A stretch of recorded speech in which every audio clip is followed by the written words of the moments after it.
Welcome to this presentation, which will focus on understanding and addressing illicit substance misuse in correctional facilities from a forensic psychology perspective. To begin with, we'll look at some definitions. What is forensic psychology? Well, forensic psychologists are scientist practitioners. They apply psychological knowledge, theory, and skills to the understanding and functioning of legal and criminal justice systems and to conducting research in relevant areas. Forensic psychology basically exists at the juncture between psychology and the justice system. And as you can see from these lists, forensic psychologists work with a number of different people across different settings to complete a variety of tasks. This presentation will focus on the work forensic psychologists do with prisoners who have illicit substance misuse concerns in correctional centres. Lifeline defines substance misuse as the harmful use of substances for non-medical purposes. The Diagnostic and Statistical Manual 5 recognises substance-related disorders resulting from the use of 10 separate classes of drugs, including alcohol, caffeine, cannabis, hallucinogens, inhalants, opioids, sedatives, hypnotics, stimulants, and tobacco. Substance abuse disorders feature a cluster of cognitive, behavioural, and physiological symptoms, indicating that the individual continues using the substance despite significant substance-related problems. The DSM-5 further specifies that substance abuse disorders stem from 11 criteria in the third column of Table 1, as the severity of the substance use disorder is determined by the number of criteria the person meets. So why do forensic psychologists need to address illicit substance misuse in prisoner populations? In its most simple form, illicit substance use is linked to crime, and crime is linked to illicit substance use. Mackay and Payne found that most offenders have used illicit substances, and offenders who are drug users are more likely to report higher rates of offending. Of note is the fact that a study by the Department of Health and Human Services in Victoria found that 50 to 80% of Australian prisoners were incarcerated for drug-related offences or were under the influence of an illicit substance at the time of committing an offence.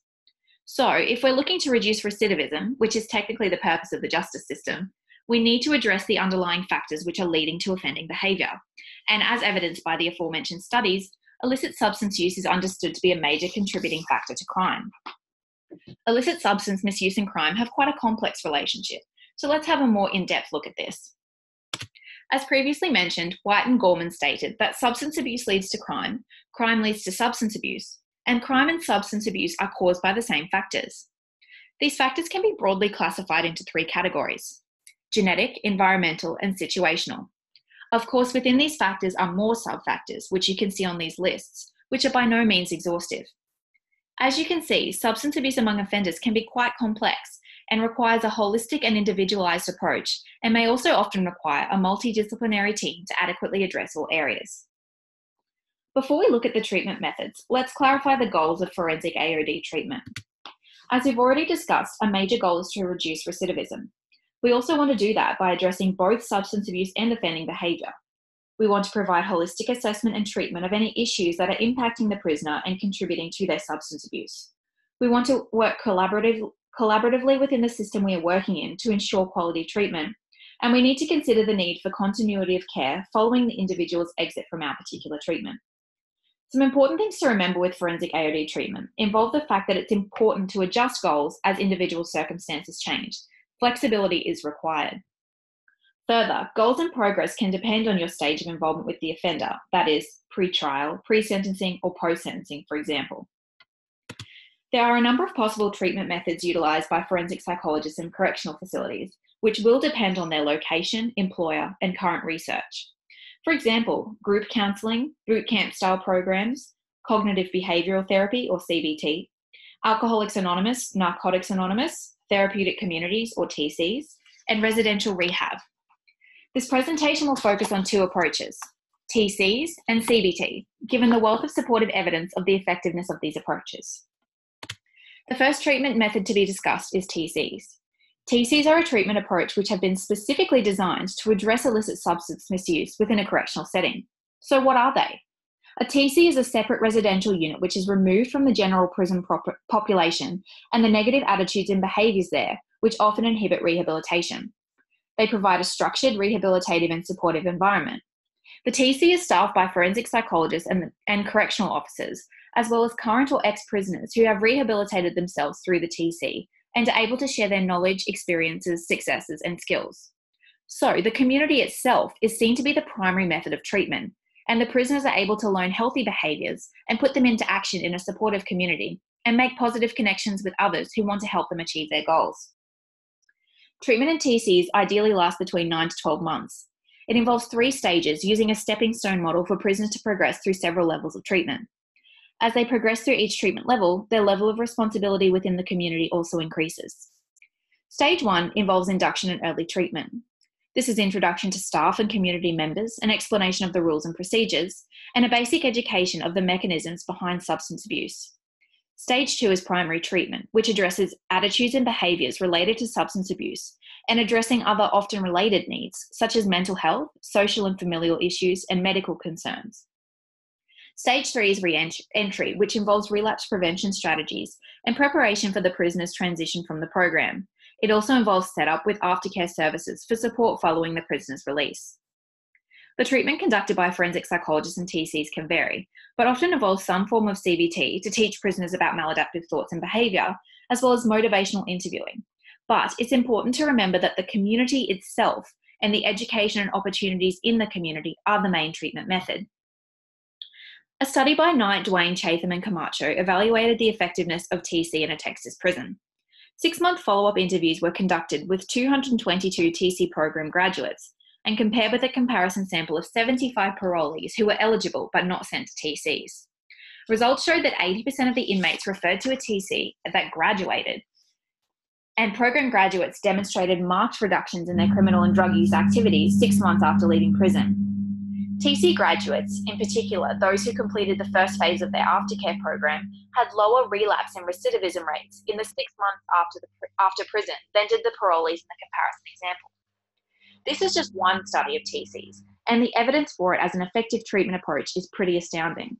What this evidence is saying is that TCs are made for prisoner populations, in that they have no major distractions or disruptions to the rehabilitative lifestyle, and prisoners have a lot of time, and this is ideal given the required time frame for TC treatment. Strengths of this approach include a lot of supportive evidence of positive outcomes, and the fact that it is an education and community-based process, not simply a coping mechanism. It takes a holistic approach with a multidisciplinary team to address a variety of problematic areas at once. Limitations include the cost. Remember, a TC requires an entire unit separate from the general prison population, which of course requires its own set of correctional officers and a dedicated professional team. Ongoing care post-release is a vital factor of TCs, but after the prisoner has left the facility, forensic psychologists in the prison will have no further involvement with them to follow up. Time is another issue. The ideal period of time spent in a TC is 9 to 12 months, and prisoners are generally required to have a minimum of 18 months left on their sentence to even be eligible for entry to the TC.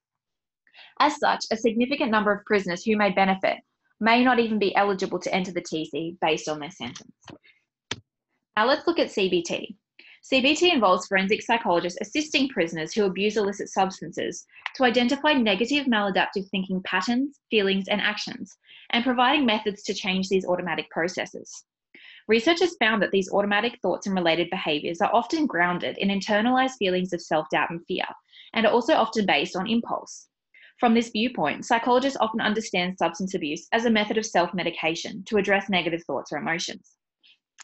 Forensic psychologists who deliver CBT in prison populations focus on restructuring attitudes and thoughts of prisoners away from maladaptive patterns which lead to substance misuse. CBT requires prisoners to be actively involved in activities and take-home work to continue developing their new skills and forge new cognitive and behavioural pathways. There are multiple methods of CBT used by forensic psychologists with prisoners, including but not limited to motivational interviewing, creating relapse prevention plans, keeping thought records, conducting behavioural experiments, participating in imagery-based exposure, and pleasant activity schedules. CBT can be brief or long-term as well. There is a lot of evidence to support the efficacy of CBT in prisons. Policier and colleagues conducted evaluations of intensive CBT prison programs that lasted 6 months. They examined 760 prisoners from 20 prisons who received CBT. During the 6 months following release, those who received CBT were less likely to use drugs or be rearrested than comparison group participants. Hall, Prendergast, Wellish, Patton and Cow conducted a study on a CBT substance abuse treatment program for women prisoners. 1 year after release, the 101 women who had received treatment had significantly less drug use and fewer arrests than the 79 women in the comparison group. The most notable implication of CBT is that the treatment is highly suited to implementation in correctional facilities. As previously mentioned, CBT intervention can be brief, which is highly desirable for prisoners serving relatively brief sentences. And prisoners are often moved between facilities based on numbers or their stage in the trial and sentencing process, and prisons can often go into lockdown for lengthy periods of time. All of these factors can lead to lengthy gaps between treatment periods, hence why brief, take-home CBT methods are effective in this setting. Strengths of CBT include the ease of application of learnt strategies in the future. Brief interventions are also more cost-effective than lengthy interventions, which may have the same outcomes. And CBT can be delivered in both individual and group settings. Limitations include the fact that it requires prisoners' cooperation and application to the process, and it's noted that the majority of prisoners are involuntary clients. Further, prisoners are only able to focus on changing themselves. When they leave their session with a forensic psychologist, they're returning to an environment and people to which they have little to no control over. CBT is also quite structured and may not be suitable for prisoners who have complex mental health concerns or intellectual impairments. And finally, the availability of illicit substances in prison can also impact the effectiveness of this approach. This presentation has looked at the role of forensic psychologists in addressing illicit substance misuse within prisoner populations. It has evaluated 2 treatment methods for illicit substance use, TCs and CBT. The evidence has demonstrated that whilst both have some limitations, there is strong evidence for the efficacy of TCs and CBT in addressing illicit substance use within prison populations. One final note is that there is always room for further study in this ever-evolving area, which forensic psychologists can lead and champion.